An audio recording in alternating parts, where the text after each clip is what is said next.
En juillet 2020, les forces armées de l'Arménie et de l'Azerbaïdjan s'affrontent dans le Haut-Karabakh. Face aux appels au calme, la pression ne retombe pas, à tel point que le conflit dégénère complètement en septembre, et de nombreuses victimes civiles sont à déplorer.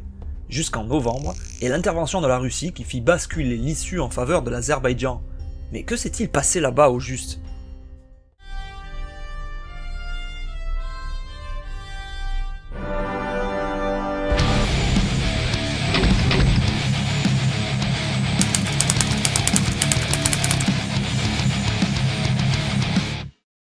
Le Caucase est une terre de montagnes et de conflits géopolitiques. Sa situation stratégique entre la mer Noire et la mer Caspienne, donc entre l'Asie et l'Europe, en fait une zone de passage historiquement disputée, d'où l'impressionnante mosaïque de peuples, de langues, de cultures différentes qui la composent.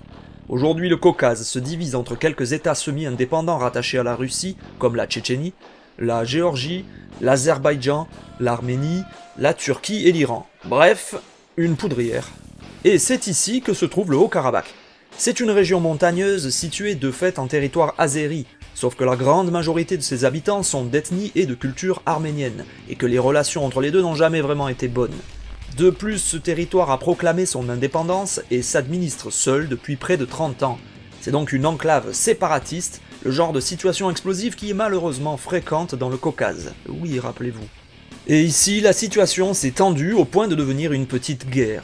D'un côté, le gouvernement azéri ne reconnaît pas l'indépendance de ce territoire. En effet, il semble difficile de se séparer d'une région qui plus est intégralement située dans son territoire, surtout quand d'autres zones du pays sont aussi majoritairement peuplées d'ethnies différentes.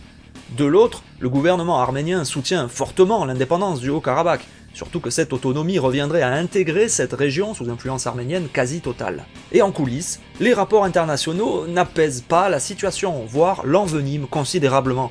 D'un côté, il y a des positions frileuses ne prenant ni le risque de froisser l'Arménie et sa gigantesque diaspora d'électeurs potentiels, ni l'Azerbaïdjan et ses réserves de gaz, de pétrole et de lobbyistes. De l'autre côté, il y a les positions ouvertement pro-azéri, liées à une connivence économique, religieuse, ethnique, rayez la mention inutile ou pas. Oh, il y a quelques positions pro-arméniennes, venant de pays déjà fâchés avec la Turquie. Avant ces affrontements, déjà en avril 2016, une offensive azérie avait débouché sur 4 jours d'échange de tirs, causant des pertes militaires et civiles de part et d'autre. C'était la première reprise du conflit dans la région depuis 1994. En effet, l'Arménie et l'Azerbaïdjan s'étaient affrontés pour le contrôle de la région pendant 6 ans. En 1988, sur fond d'éclatement imprévisible de l'Union soviétique, le Haut-Karabakh réclamait son rattachement à l'Arménie, mais Moscou avait refusé. Quelques heurts avaient éclaté, mais en Azerbaïdjan, il y a carrément eu des pogroms ciblant les minorités arméniennes des villes de Sumgait et Bakou, faisant de premières victimes civiles. Les Azéris, turcs musulmans, et les Arméniens, chrétiens, chacun se dirigeant vers une première véritable indépendance depuis des décennies. Bref, un antagonisme ethnique, religieux et nationaliste, le fameux trio gagnant pour un conflit. Plusieurs dizaines de milliers de morts plus tard, civils compris, et des centaines de milliers de réfugiés, un cessez-le-feu entérine une victoire arménienne et l'application de fait de l'autonomie du Haut-Karabakh, non reconnue pour autant sur la scène internationale. Depuis cette guerre, leurs troupes occupaient également le reste du territoire historique de la province. Mais pour comprendre l'origine réelle de ce conflit, il faut remonter plus tôt encore. En 1895, dans l'Empire ottoman, ont lieu les premiers massacres de populations arméniennes, sur fond de panturquisme, l'idéologie nationaliste pour l'union des différents peuples d'origine turque. En conséquence, la conscience politique nationale arménienne se développe.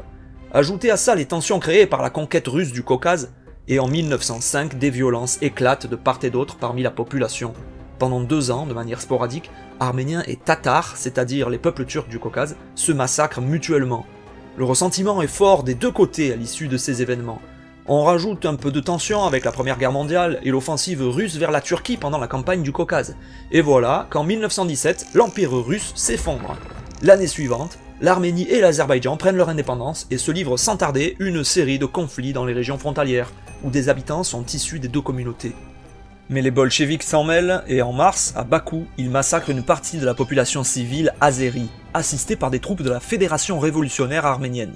Pour l'État azéri, cet événement est considéré comme un génocide commis par les Arméniens. Puis en septembre, ce sont les civils arméniens de Bakou qui sont massacrés par les troupes ottomanes de l'armée islamique du Caucase, assisté par des forces azéries. Le Haut-Karabakh est alors annexé par l'Azerbaïdjan. Le nouveau gouverneur rencontre l'hostilité de la population arménienne qui réclame le droit à l'autodétermination. Celui-ci répond par l'envoi de forces armées. Le refus de tout compromis de part et d'autre débouchera sur le pogrom de Choucha, où une grande partie de la ville est détruite et la population arménienne massacrée. Ce n'est que l'annexion des deux États par l'armée rouge qui suspendra le conflit. Le Haut-Karabakh, alors ouvertement reconnu comme majoritairement arménien, est placé sous le giron de l'Arménie. Mais Staline, alors chargé de ça, attribue finalement le territoire à l'Azerbaïdjan, ce qui conduira à la situation de 1988. Et 100 ans plus tard, c'est à nouveau la Russie qui se dresse en médiateur. Son intervention permet de stopper le conflit. Un accord donne à l'Azerbaïdjan les territoires conquis par son armée et les mercenaires syriens envoyés par la Turquie, ainsi que quelques autres districts. Le reste du territoire reste sous contrôle arménien. Des forces militaires russes resteront sur place pour assurer pendant quelques années le maintien de cette paix précaire.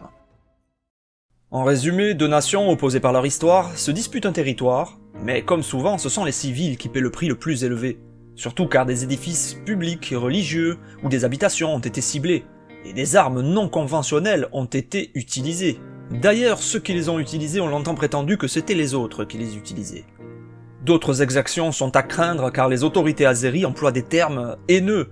Pire, on constate de nombreux appels à la violence, jusqu'en France d'ailleurs, même au génocide. Sur place, de nombreux civils doivent fuir, brûlant leurs maisons, emportant même leurs morts. Mais les réactions sont frileuses. Alors que ce territoire s'était très clairement prononcé pour son sort, si on prétend défendre un idéal démocratique. Comment tolérer de telles violences? Comment justifier la haine? Pourquoi nier la volonté populaire? N'est-ce pas aux habitants de décider de leur avenir?